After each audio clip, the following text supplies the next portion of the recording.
salaamaaleykum wa rahmatullah sama gars yi maa ngi leen di ziar di leen nuyu di leen ziar di leen ñaanal jàmm ak xewal ak sutura su ko defee rek ñu continuer ci liggéey bi première leçon bi ba tey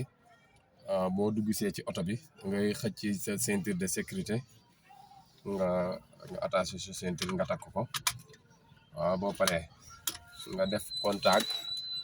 boo defee contact nga démarrer oto bi avant ngay démarrer nga xool ba xam point oto bi mi ngi point mort comme bii automatique la si P bi lay nekk si P bi ngay yóbbu le volant bi le kii bi war a nekk point mort après nga démarrer oto bi mu tàkk nga wàccee frein à main bi bu dee dañ ko tiré nga après nga wàccee ko nii léegi nag nga ñëw ci pétale yi ci suuf ci pétale yi bii mooy accélérateur bi soo bëggee démarrer bii mooy accélérateur bi bii mooy frein bi su fekkee ne automatique la ñaari pétale lay am bii accéléré ak bii di freiner bu ko defee boo taalee oto bi ba pare fekk point bi oto bi mu ngi woon point mort boo bëggee départ da nga koy andi ci démarrer ci D bi mi ngi nii bu dee automatique la da lay defal D bi mooy démarrer P bi mooy point mort R bi mooy arrière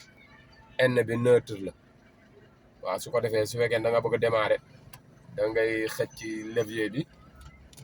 waaw da ngay xëcc mu ñëw fii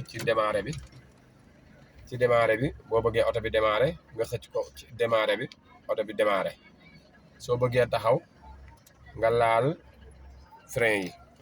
boo bësee frein rek oto bi day daal di taxaw waaw su ko defee su fekkee ne da nga bëgg a arrière nga andi ko fii ci R bi mooy arrière su ko defee mu arrière soo bëggee taxaw aussi nga bës frein oto bi freiné waaw noonu la automatique moom yomb na dawal quoi lii moo nga xam ne mooy première leçon bi moo nekk nii ci automatique léegi boo ñëwee fii ci volant bi kii mooy commando bi nga xam ne mooy bale mooy def ndox mi boo ko bësee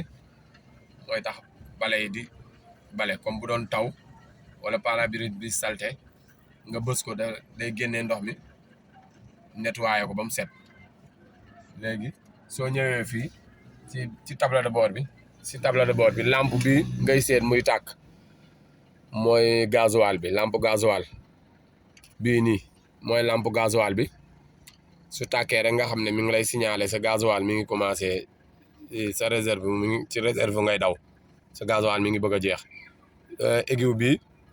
bii def comme genre car yi mooy lampe ndox bi mooy aiguille ndox bi aiguille bi mën na di yéeg ba agsi bi ci digg bi ba mën na ko romb sax mais bu ko dépassé tuuti rek nga xool ne xam ne oto bi mi ngi commencé tàng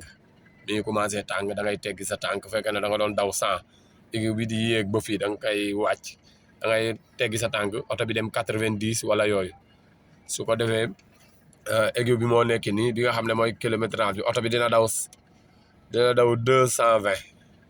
220 moom xam naa ne pour nga daw ko fii ci Sénégal moom tali du ko joxe quoi mais mën nga daw 120 140 gars yi am nañu fi daw sax ba 160 mais foofu moom 160 yaakaar naa boo ko dawee mooy yemukaay bi quoi bii commando bi deuxième commando bi moo nekk nii bii nag moo yor lumière yi bu dee ci oto bi booy taal da ngay bis ni mu jëm si kanam si mel ne lu jëm si tableau de bord bi mooy taal lumière yi boo ko dee fay boo defee nii nga taal lumière boo defee nii contact ba bula bi tàkk bula bale bu tàkkee nga xam ne yaa ngi faar nga def su fekkee ne nga def nii yaa ngi def ves taalagoo faar boo defee nii daal di taal faar yi tàkk léegi comme diggante bi ci lañ toll ñu dugal leçon bi beneen yoon incha allah ñu dugalaat yeneen yu gën a am solo incha allah merci beaucoup